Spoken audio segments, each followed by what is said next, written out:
Do this. I've been in this church many a times, many opportunities to speak in this church, which is one of the great things about this church. And I've always been somewhat reluctant to speak here in this church because personal shyness.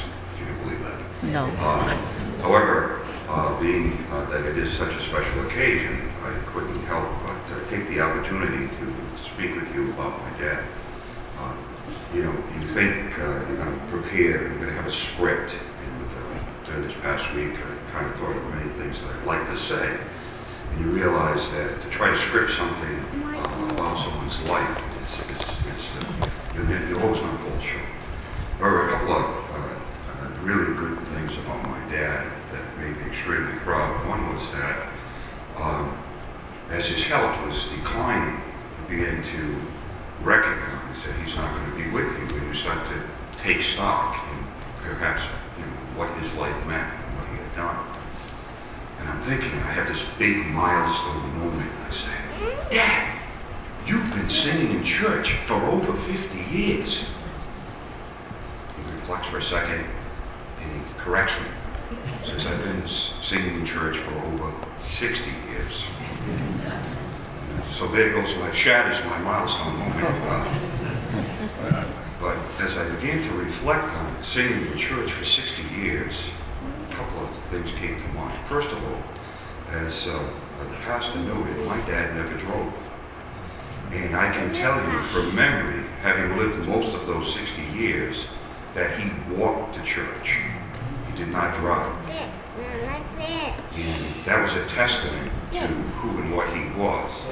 And we were residing in Warren, and he would walk to this church quite often, where he wanted to sing at both services, not a single service.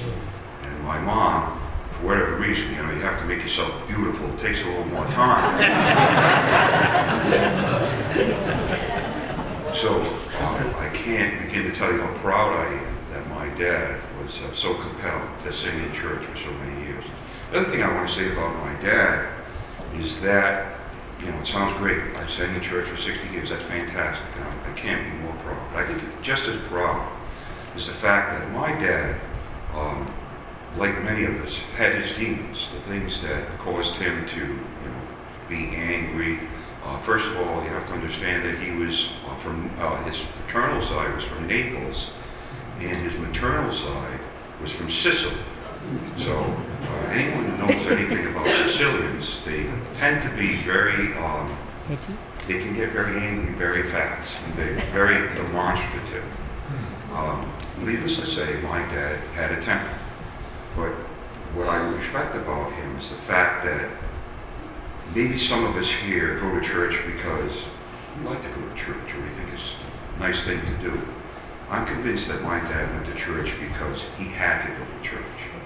Because he was the type of man who recognized the forgiving grace of Christ. And it gave him an opportunity to be renewed.